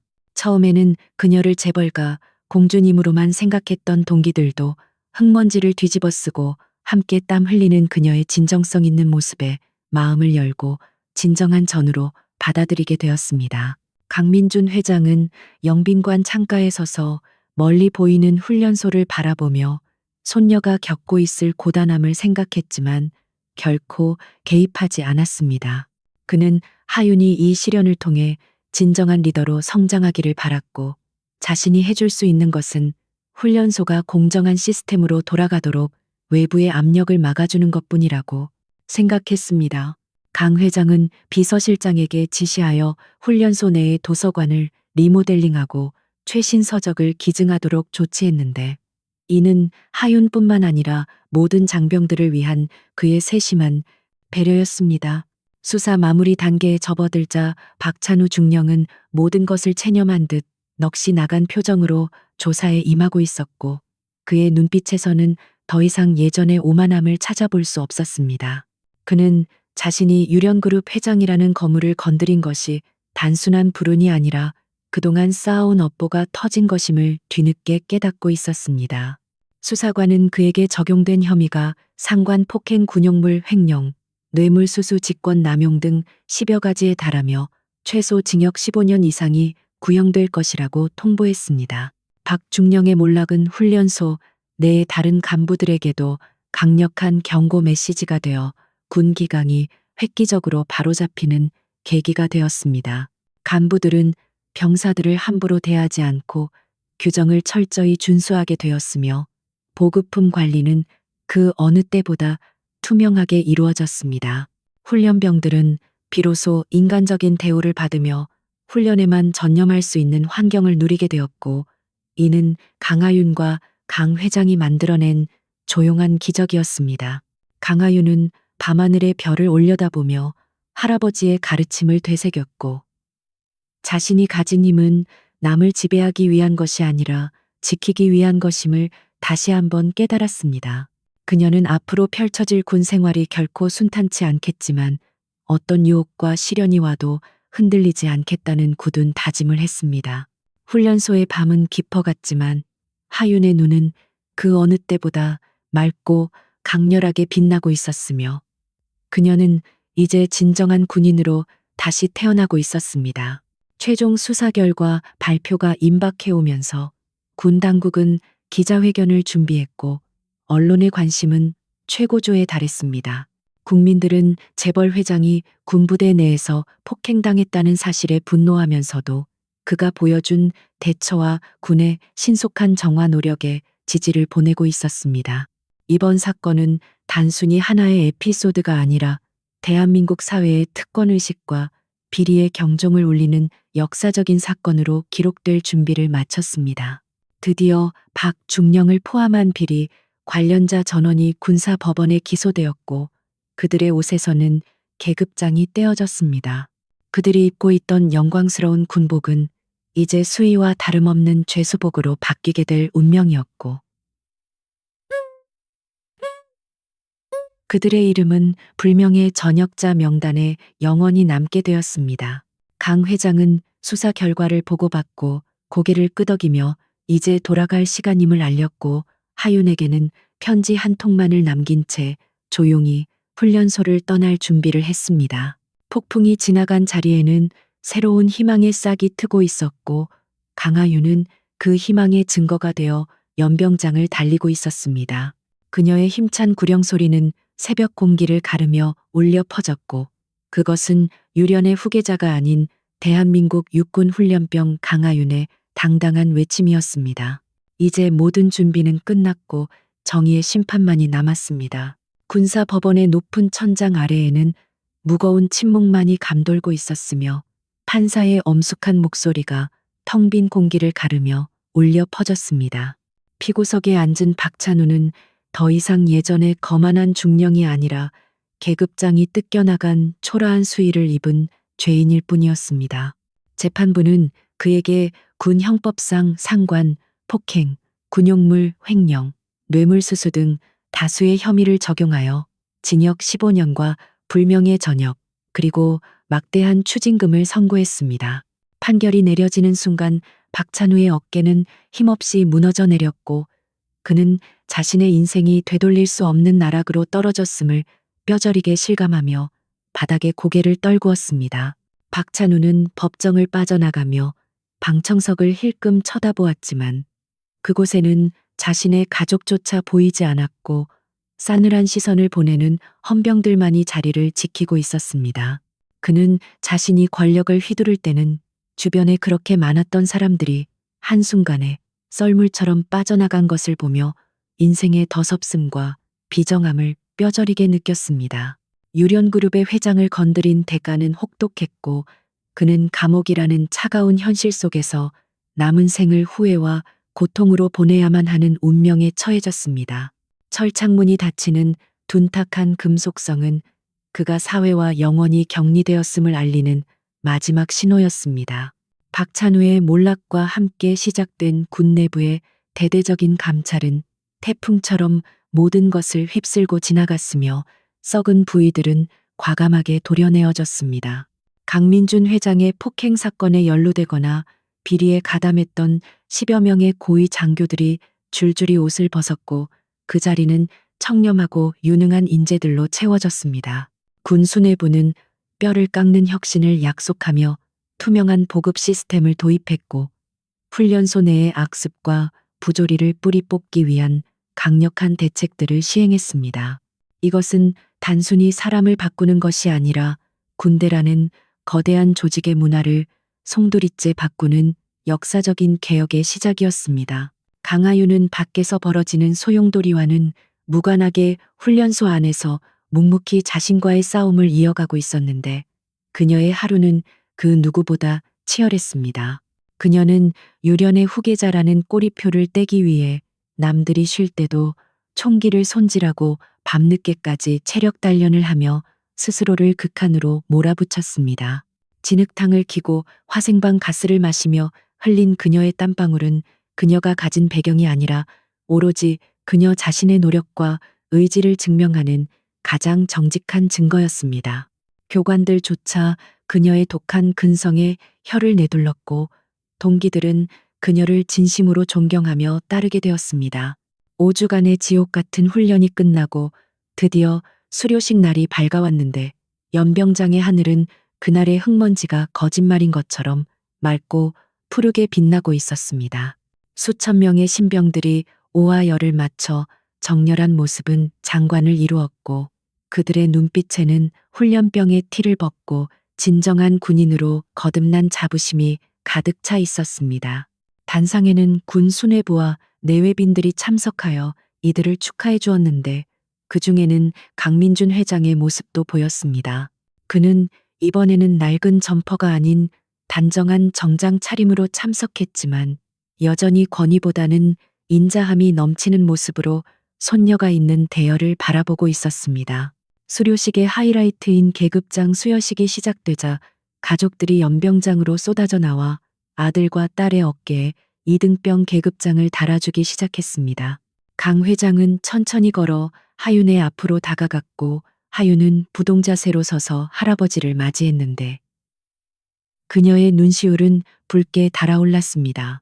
강 회장은 떨리는 손으로 손녀의 어깨에 작대기 하나가 그려진 계급장을 달아주며 아무 말 없이 그녀의 어깨를 2번 두드려 주었습니다.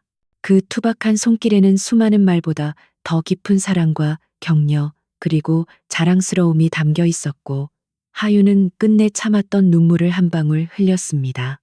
강하윤은 할아버지를 향해 그리고 조국을 향해 절도 있는 동작으로 거수경례를 올렸는데 그 손끝은 칼같이 날카롭고 자세는 한치의 흐트러짐도 없었습니다.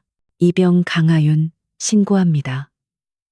그녀의 우렁찬 목소리가 연병장에 울려 퍼지자 강 회장 또한 꼿꼿한 자세로 손을 들어 손녀의 경례를 받아주었습니다.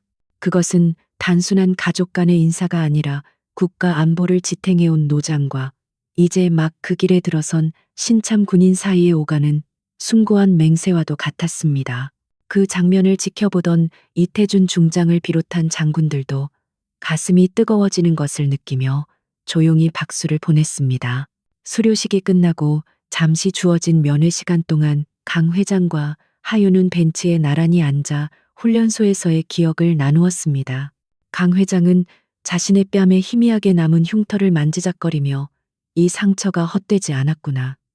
네가 이렇게 훌륭한 군인이 되었으니 말이다. 라고 웃으며 말했습니다. 하윤은 할아버지의 손을 꼭 잡으며 할아버지가 흘린 피 덕분에 훈련소가 바뀌었고 제가 공정하게 훈련받을 수 있었습니다. 이 은혜는 반드시 나라를 지키는 것으로 갚겠습니다. 라고 다짐했습니다.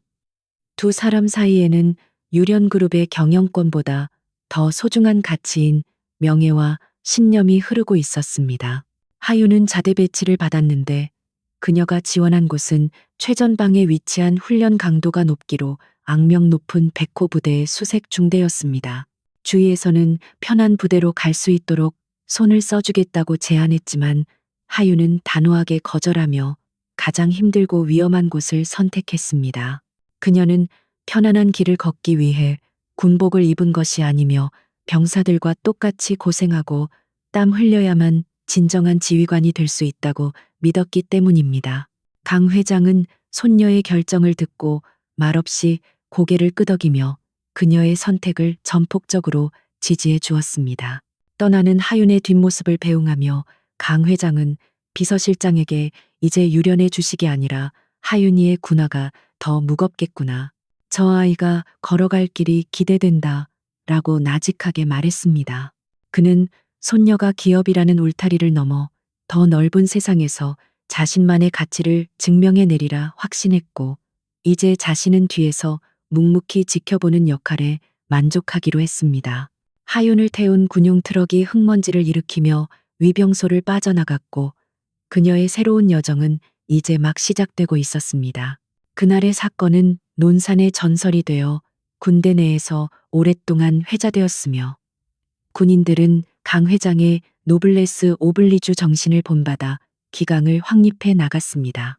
박찬후 중령이 쏘아 올린 작은 공은 거대한 나비 효과를 일으켜 대한민국 군대를 더욱 강하고 깨끗하게 만드는 계기가 되었습니다.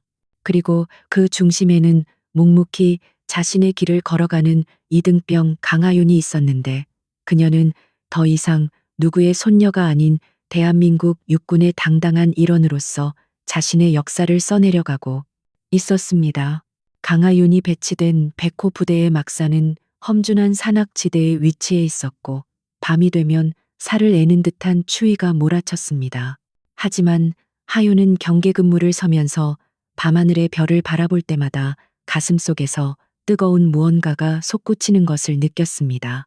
그것은 할아버지가 보여준 용기와 자신이 선택한 길에 대한 확신이었으며 그녀를 지탱해주는 가장 강력한 무기였습니다.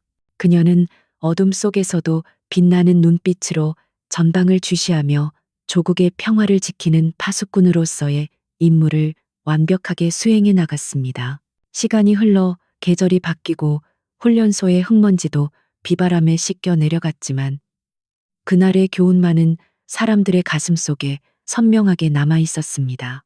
권력은 남용할 때 흉기가 되지만 절제하고 헌신할 때 진정한 빛을 발한다는 사실을 모두가 깨달았습니다. 강하윤은 그 진리를 몸소 실천하며 병사들과 동고동락했고 그녀가 가는 곳마다 신뢰와 존경의 시선이 뒤따랐습니다. 정의는 살아있고 노력은 배신하지 않는다는 평범한 진리가 다시금 증명되는 순간들이었습니다. 이야기는 여기서 끝이 나지만 강하윤의 군 생활과 강민준 회장의 헌신은 계속될 것입니다. 그들은 각자의 위치에서 최선을 다하며 대한민국을 지키고 발전시키는 든든한 버팀목이 되어줄 것입니다. 한장교의 오만한 따귀 한 대가 불러온 기적 같은 변화는 우리에게 진정한 힘이 무엇인지, 그리고 리더가 갖추어야 할 덕목이 무엇인지를 다시 한번 일깨워 주었습니다. 강하윤의 군화 소리가 힘차게 울려 퍼지며 그녀의 앞길에 무한한 영광이 함께하기를 기원합니다. 에필로그 2년 후 강하윤은 뛰어난 능력을 인정받아 육군 장교로 임관하였고 최전방 지피장으로 근무하고 있었습니다. 어느 날 그녀의 부대에 고위층 자제라는 이유로 횡포를 부리는 신임 소위가 전입을 왔습니다. 그는 병사들을 하대하고 규정을 무시하며 부대의 분위기를 흐려놓았는데 이를 지켜보던 하윤이 그를 조용히 호출했습니다. 지피장실로 불려온 소위는 하윤의 계급이 자신과 같은 중위진임을 보고 거들먹거리며 예의를 갖추지 않았습니다. 하윤은 그에게 차가운 눈빛을 보내며 책상 위에 놓인 낡은 사진 액자를 돌려 보여주었는데 그 사진 속에는 흙먼지를 뒤집어 쓴 노인과 그에게 경례하는 장군들의 모습이 담겨 있었습니다. 자네, 이 사진 속의 노인이 누군지 아나? 바로 내 조부님이시다. 그분은 뺨을 맞으면서도 군의 기강을 바로잡으려 하셨지. 내가 자네에게 바라는 건 내 배경에 대한 존경이 아니라 저 군복에 대한 예의와 책임감이다. 하윤의 나직한 목소리에는 범접할 수 없는 카리스마가 서려 있었습니다. 소희는 사진과 하윤의 얼굴을 번갈아 보며 사색이 되었고 그 전설적인 이야기의 주인공이 바로 눈앞에 있는 자신의 직속 상관임을 깨닫고 전율했습니다. 그는 즉시 자세를 고쳐잡고 죄송합니다. 시정하겠습니다. 라고 외치며 깊이 고개를 숙였습니다. 하윤은 그를 보며 옅은 미소를 지었고 창밖으로 보이는 철책선을 바라보며 할아버지와의 약속을 묵묵히 지켜나가고 있음을 되새겼습니다. 정의와 명예는 계급장이 아니라 행동에서 나온다는 것을 그녀는 온몸으로 증명하고 있었습니다.